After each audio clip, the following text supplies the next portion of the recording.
नमस्कार दोस्तों, मैं प्रतीक सिंह आप सबके सामने लेकर के आया हूँ CGSI भर्ती का साइंस MCQ का भाग 18 या 18। तो जैसा कि आप जानते हैं कि इसका मेन पर्पस हम लोग का आपको कम से कम समय में अधिक से अधिक क्वेश्चन रिवीजन करवाना है, तो हम उसी आधार पर इस क्लास को कंप्लीट करेंगे और आप लोगों का कम से कम समय में ज़्यादा से ज़्यादा क्वेश्चन हम कवर करने की कोशिश करेंगे। तो जल्दी से इस वर्दी को अपने कंधे पर हासिल कीजिए और समाज में वो दर्जा पाइए। चलिए हम आगे बढ़ते हैं।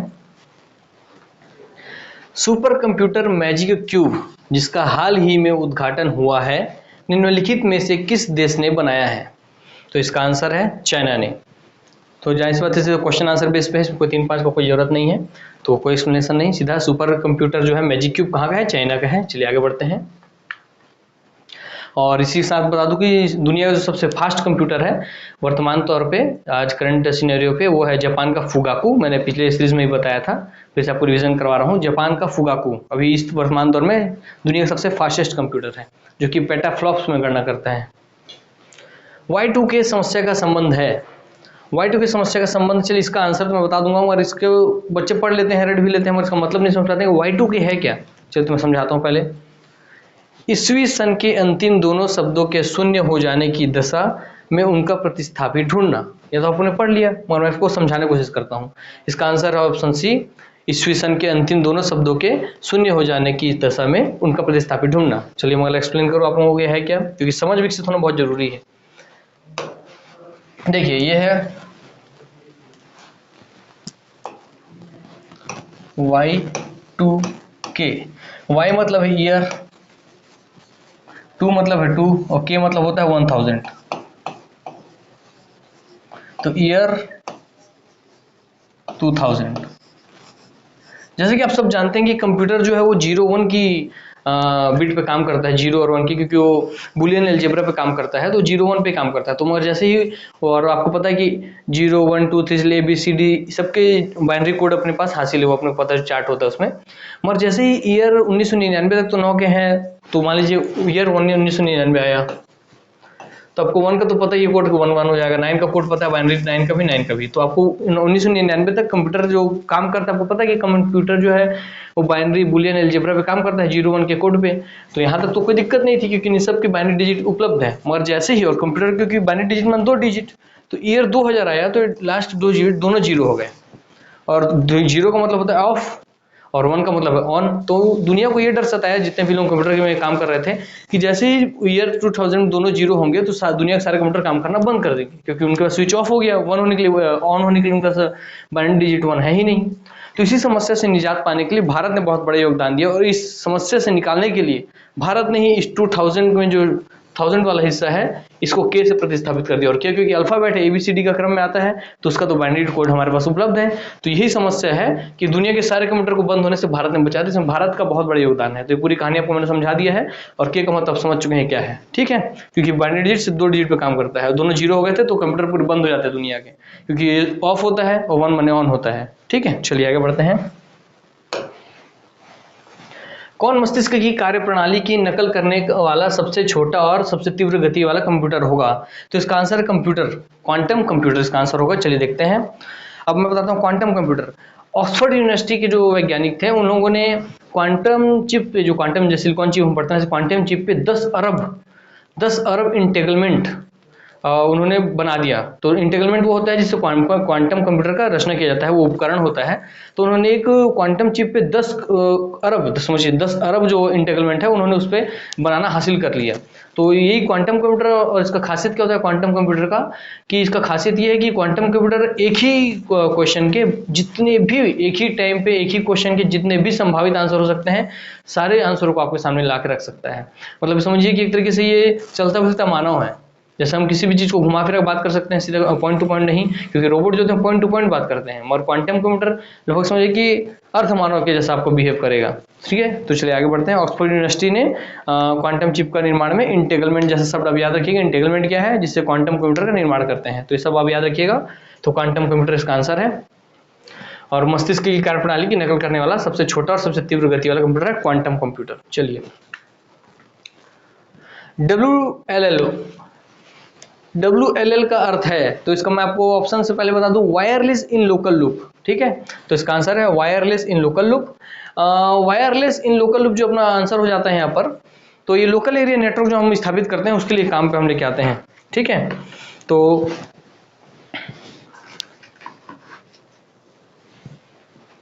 और WLL का जो इस्तेमाल है वो सबसे पहले इसका इस्तेमाल वायरलेस इन लोकल लूप का जो है इस बेतार संचार तकनीकी होती है, और इसका इस्तेमाल लोकल एरिया नेटवर्क करते हैं, और इसका खासकर इस्तेमाल जो है BSNL करता है ग्रामीण क्षेत्रों में टेलीफोन सुविधा उपलब्ध कराने के लिए। तो याद रखिएगा वायरलेस इन लोकल लूप क्या है, फुल फॉर्म पूछेगा तो वायरलेस इन लोकल लूप है WLL का। ये क्या है, लोकल एरिया नेटवर्क है, और ये BSNL यूज करता है मोबाइल टेलीफोन सुविधा उपलब्ध कराने के लिए बेतार तकनीकी पर, ठीक है। बेतार मतलब वायरलेस के उस पर, ठीक है। चलिए इसके नाम पे ही है वायरलेस। तो चलिए नेक्स्ट क्वेश्चन।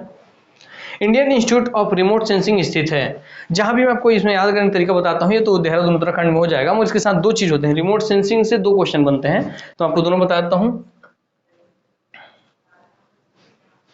ताकि आपको कभी डाउट मत रहे कोई। चलिए देखिए, जब भी Indian Institute of Remote Sensing बोला और एक तो national Institute of Remote sensing करके कुछ है और आगे और भी कुछ है, तो जहां भी एन आएगा, एन फॉर आप याद रखिएगा, जब नेशनल रिमोट दोनों में है, देखिए रिमोट दोनों में आएगा, ठीक है। तो रिमोट तो कॉमन है, तो रिमोट छोड़ दीजिए, आपको डाउट हमेशा इसी में होगा। तो एक जहां इंडियन इंस्टीट्यूट आएगा, एक जगह नेशनल इंस्टीट्यूट आएगा, ठीक है। तो जहां इंडियन आया तो आई फॉर इंडियन से यू फॉर उत्तराखंड याद रखना है आपको। जहां Indian Institute of Remote Sensing बोला उत्तराखंड याद रखना है, N for National Institute of Remote Sensing बोलेगा तो सबको हैदराबाद याद रखना, एच। तो नेशनल हाईवे तो आपको याद है, तो याद हो गया। जब एन वाला एच हैदराबाद में है तो बचा वाला आई वाला जो है वो कहाँ आएगा, उत्तराखंड में होगा, ठीक है। तो ये यू फॉर उत्तराखंड,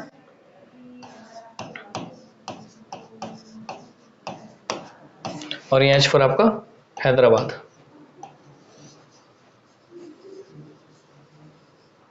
हैदराबाद जो कि तेलंगाना में है,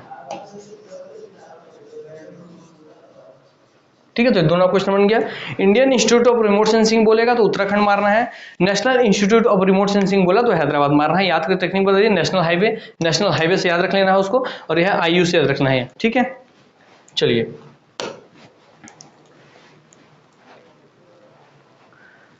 ये सिंपल सी बात है कि किसमें कौन सा यूज होता है एनर्जी, तो बहुत बड़ा चीज नहीं है। तो इसका आंसर सीधे सीधे देख लीजिए आप लोग कि जो इसका पहला आंसर है, उष्मा से विद्युत कौन बनाता है आप लोगों का, तो भाई ईंधन आप जब भी दहन करते हैं तो हो जाता है इसका सौर सेल, उष्मा लेते हैं हम, सूर्य की उष्मा लेते हैं और उससे आपको क्या मिलता है, विद्युत मिल जाती है, ठीक है। विद्युत से ध्वनि बोल रहा है तो इसका पता ही है आपको, विद्युत से ध्वनि बोलेगा तो फिर लाउड स्पीकर हो जाएगा कि हम करंट सप्लाई करते हैं और बाहर साउंड प्राप्त होता है।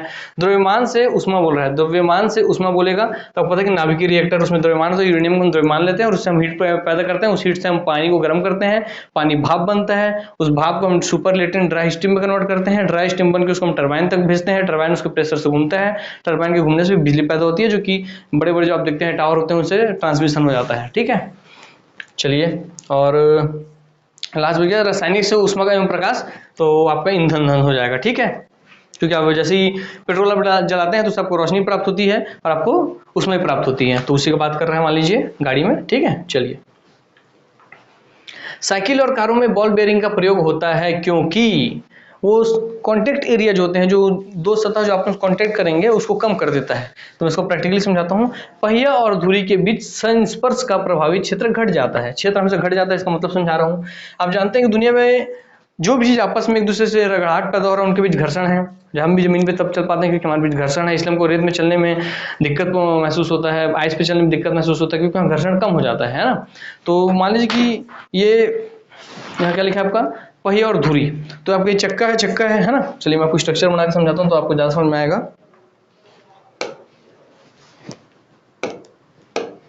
मान लीजिए चक्का है और इस चक्के का यहाँ पे ये ऐसा बना हुआ है, ठीक है। चलिए,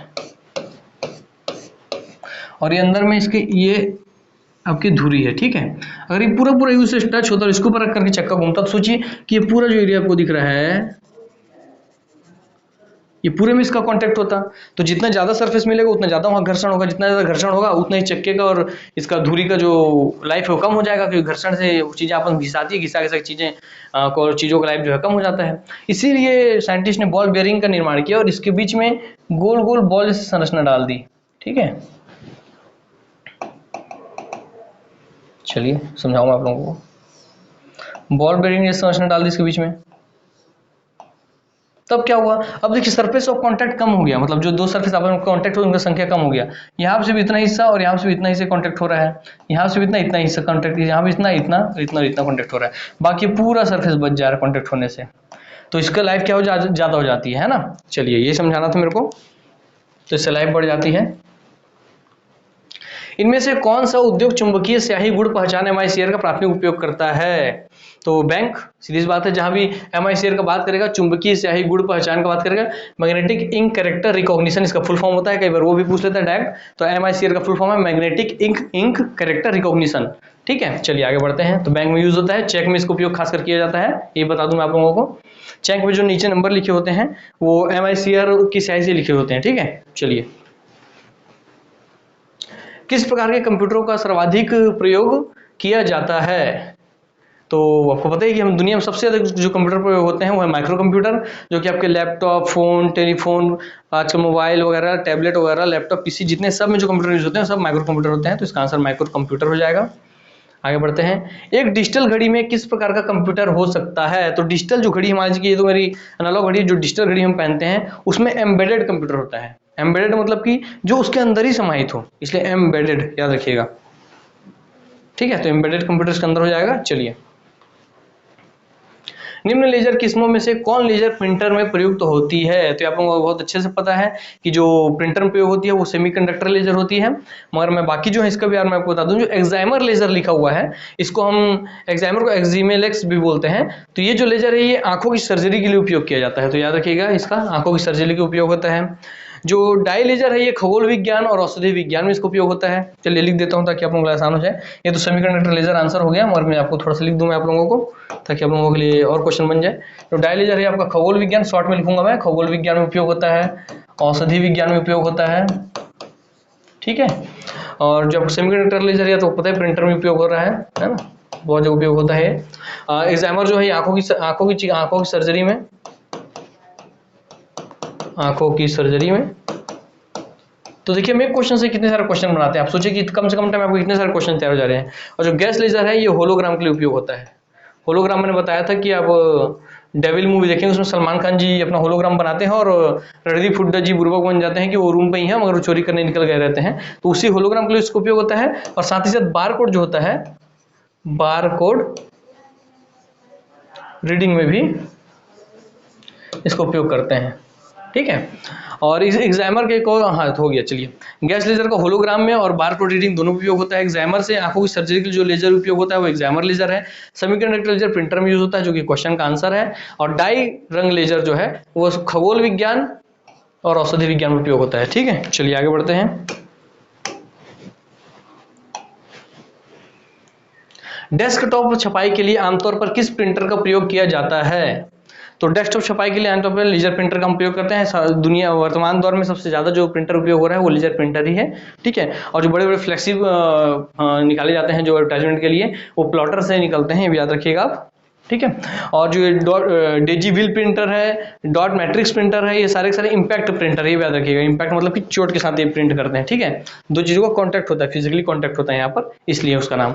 इसका नाम अभी डायग्राम बना के आपको समझा दूंगा मैं कि डेजीविल एक ऐसा व्हील जैसा संरचना होता है, ऐसे एक व्हील जैसी संरचना होगी जिसपे ऐसे ऐसे करके दाने के आकार में, जैसे मान लीजिए ए छापना है मेरे को, ए ऐसा लिखा हुआ दाना, तो जैसे ही अब ये घूमते रहेगा, इस पे धुरी मान लगी हुई है और धुरी लगी हुई है और ये घूमेगा, घूम के नीचे वाले अक्षर पे ए प्रिंट कर देगा ऐसा करके। समझ में आया बात आपको? तो वही कॉन्सेप्ट है। और जो डॉट मैट्रिक्स है वो डॉट डॉट जैसे होते हैं और डॉट इम्पैक्ट के साथ प्रिंट करता है, जैसे कि पुराने रेलवे टिकट में आप देखा है आप लोगों ने। चलिए आगे बढ़ते हैं। डिजिविल प्रिंटर का प्रकार है, मैंने पहले आपको बता चुका है कि इम्पैक्ट प्रिंटर का प्रकार है डिजिविल। ठीक है, और डॉट मैट्रिक्स भी इम्पैक्ट प्रिंटर का प्रकार है। www वर्ल्ड वाइड वेब का आविष्कार किया था टिम बर्नर्स-ली ने 1989 में। तो टिम बर्नर्स-ली ने 1989 में किया था। अब ईयर भी याद रखिएगा, कई बार ईयर भी पूछ सकता है। तो 1989, 1989, 90 से एक कम। ठीक है, चलिए। और www का फुल फॉर्म है वर्ल्ड वाइड वेब। कंप्यूटर पर लिखित लिंक्ड जानकारी के संग्रह को जो इंटरनेट के माध्यम से उपलब्ध होती है कहा जाता है वेब, वर्ल्ड वाइड वेब। ठीक है, कंप्यूटर पर लिखित लिंक्ड जानकारी के संग्रह को जो इंटरनेट के माध्यम से उपलब्ध होती है उसे ही वर्ल्ड वाइड वेब कहते हैं। आपको पता चल गया वर्ल्ड वाइड वेब क्या होता है, जहाँ पे सारी जानकारी स्टोर रहती है इंटरनेट पर। ठीक है, ब्लूटूथ तकनीक अनुमति देता है, ब्लूटूथ तकनीक जो है अनुमति देता है वो आप लोगों को उपकरणों के बीच वायरलेस संचार की। और ब्लूटूथ जो है इसमें मैक्सिमम ये कितने हर्ट्ज पे काम करता है ये भी क्वेश्चन पूछ लेता है, तो 2.4 गीगाहर्ट्ज पे काम करते हैं, आप याद रखिएगा ये बात, ठीक है। और जो इसी की जगह जो आप वाईफाई का बात करेंगे वो आपका 2.4 से बढ़कर 2.4, 2.480 और 5.4 तक भी हो, 5.2 या 5.4 गीगाहर्ट्ज तक भी वो काम करता है वायरलेस जो है। तो दोनों को मैंने आपको कंपेयर बता दिया, इसलिए वायरलेस थोड़ा ज़्यादा एक्टिव रहता है, मैंने ज़्यादा एफिशिएंट है इससे, ठीक है। चलिए, और ब्लूटूथ की जो खोज की है, इसका भी नाम पूछ लेता है कई बार, तो इसका आप याद रखिए ब्लूटूथ। देखिए ब्लूटूथ क्या है कि बहुत ही ज़्यादा नाम पहचान है तो हर इंसान के दिल में बसेगा, है ना, आप जान रहे हैं कि ब्लूटूथ हर इंसान के दिल में बस जाता है क्योंकि हर मोबाइल में उपलब्ध है। तो इसलिए इसका जो खोज किया था वो किया था हार्टसन ने। तो आप याद रखिए हार्टसन, दिल के बेटे ने इसकी खोज की थी, तो हार्टसन ने इसकी खोज की थी 1994 में, ठीक है। और जो ये अपना क्या बोलते हैं ब्लूटूथ है, ये रेडियो तरंग पे काम करता है, ये भी आप याद रखिएगा। चलिए नेक्स्ट क्वेश्चन, किसी व्यवस्था के कंप्यूटरीकृत में आवश्यकता होती है, तो आंसर सीधी सी बात है चारों सभी। उसको करने की दृढ़ इच्छा शक्ति, भाई किसी व्यवस्था में आपको कंप्यूटर लगाना है तो उसके लिए इच्छा शक्ति होनी चाहिए, हमें कंप्यूटर वाला पूरा जो काम है अपना ऑफलाइन से शिफ्ट करके ऑनलाइन पे होना चाहिए, तभी आप कंप्यूटर खरीदेंगे। संबंधित वित्तीय संसाधनों की, भाई अब वित्तीय संसाधन चाहिए, कंप्यूटर आप खरीद रहे हैं तो आपको पैसा लगेगा ही। जनशक्ति के प्रशिक्षण की, अब कंप्यूटर आप खरीद लिए हैं तो उनको चलाने वाले आदमी भी चाहिए जो कि पहले से ट्रेंड हो, तो जनशक्ति के प्रशिक्षण की। और चौथा, एक अत्याधुनिक संरचना की, अत्याधुनिक संरचना चाहिए क्योंकि उसको आपस कनेक्ट करना पड़ेगा, आपको नेटवर्क बनाना पड़ेगा, ठीक है। चलिए आगे बढ़ते हैं। निम्नलिखित में से कौन सी सूचना प्रौद्योगिकी शब्दावली नहीं है, तो सीधी सी बात है प्रकाशीय भंडारण नहीं है, सूचना प्रौद्योगिकी की बात कर रहा है, बाकी सब है इसमें से आपको जानते ही हैं आप। मोडेम आपकी सूचना प्रौद्योगिकी की, अपलोड है उसकी, साइबर स्पेस भी उसकी है, जबकि ऑप्टिकल फाइबर आपकी जो है वो संचार तकनीकी का हिस्सा है। ये कितने मीडियम हो सकते हैं करके। निम्नलिखित में कौन सी सूचना प्रौद्योगिकी परिभाषिक नहीं है, तो इसमें कौन सी जो सूचना प्रौद्योगिकी परिभाषिकी नहीं है, तो कौन सी, पिनाका। पिनाका एक multi barrel rocket launcher, multi barrel का मतलब होता है, आपको चित्र मार्ग समझा दूं फास्टली। मान लीजिए कि पिनाका ऐसा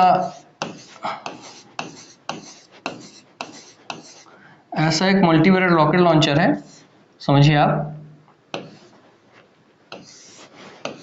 जिसमें से एक टाइम पे आप एक सेकंड में आप 12 रॉकेट लॉन्च कर सकते हैं, ठीक है।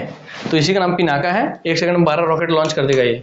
तो ये भी याद रखिएगा डाटा भी, आप एक सेकंड में 12 रॉकेट लॉन्च करता है, और एक मल्टी बैरल रॉकेट लॉन्चर है, ठीक है। मल्टी बैरल मतलब एक से अधिक बैरल है, 1 2 3 जैसे 9 बैरल बनाए मैंने, मल्टी बैरल यही है, 9 बैरल हो गए। बैरल मतलब वही खांचा जो बना हुआ है, रॉकेट में इसमें रॉकेट रहते हैं और लॉन्च में लॉन्च करने वाला, ठीक है। चलिए आगे बढ़ते हैं।